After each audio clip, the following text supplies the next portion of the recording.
Hello， 大家好，歡迎返嚟我嘅 channel， 我係啫喱。哇，呢個咁粗咁大條嘅係咩嚟嘅呢？咁其實呢一條呢係日本淮山嚟嘅。咁眾所周知啦，淮山嘅黏液呢係可以幫我哋保護胃嘅黏膜噶喎。同埋呢，佢仲可以促進我哋嘅消化系統運作啦。簡單啲嚟講，即係幫助我哋消化啦。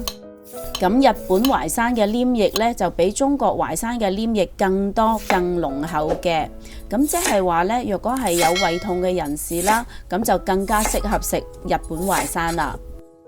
大家唔好睇小幫助消化呢個聽落好似好簡單咁樣嘅功效啊！其實有好嘅消化，即係證明我哋嘅腸胃好啦。我哋要有好嘅腸胃，我哋食落去嘅營養先會得到充分嘅吸收啦。咁樣我哋嘅身體先至會強壯噶。將切好咗嘅淮山擺落個湯煲度先啦。姬松菇佢有預防癌症、抑制癌細胞生長嘅功效啦。另外佢仲有扶正補虛嘅功效啦。而家秋冬季節用佢嚟進補呢就最啱噶啦，因為佢係補而不燥嘅。咁我呢度大概用咗50個 gram 左右啦。紅蘿蔔佢唔單止可以幫我哋保護眼睛，而且佢仲有增強免疫力嘅功效。喺秋冬季節流感高發期，食多啲紅蘿蔔，增強我哋身體嘅免疫力，保護翻我哋嘅身體啦。呢條紅蘿蔔呢，大概就200個 gram 左右，切開咗之後擺埋落個湯煲度啦。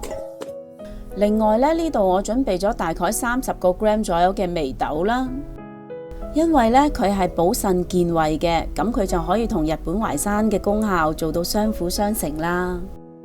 腰果啦，我大概會落80個 gram 左右啦，佢可以幫我哋預防心血管疾病啦，而且呢仲可以幫我哋強健骨骼添㗎噃。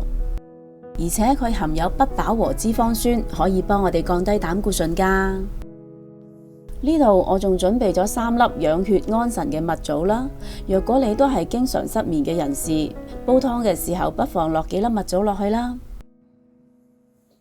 將以上介紹嘅所有乾品煲湯料呢擺落嚟洗乾淨佢啦。因為佢哋全部都係乾品啦，咁喺製作嘅過程中呢，都會黐上唔少嘅沙石啦、塵啦咁樣，所以呢，我通常都會將佢洗3-4次，咁先至愛嚟煲湯嘅。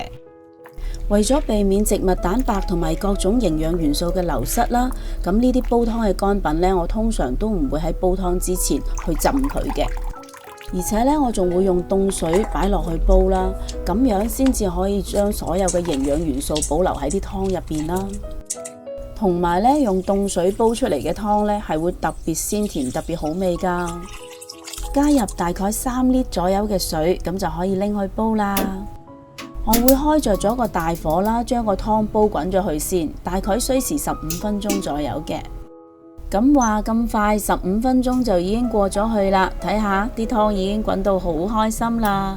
呢個時候我會熄翻個細火啦，然後呢就將啲湯煲去90分鐘嘅。咁我係用明火煲湯啦，咁如果你係用電子煲嘅話呢，就滾起計煲120分鐘啦。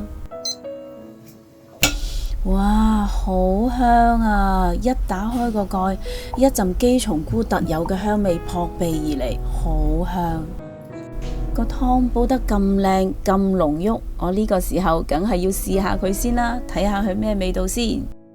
個湯嘅香味呢，有啲類似杏仁嘅香味啦，跟住啖湯飲落呢，好濃郁，好清甜。你哋係咪都已經好想飲啦？不如今晚就試下煲呢個湯啦。若果你都中意我嘅食譜，請你俾 like 同埋留言話我知啦。記得訂閱我嘅 channel， 順便撳埋隔籬個鐘仔啊！多謝晒你哋嘅收睇，我哋下一個食譜再見啦，拜拜。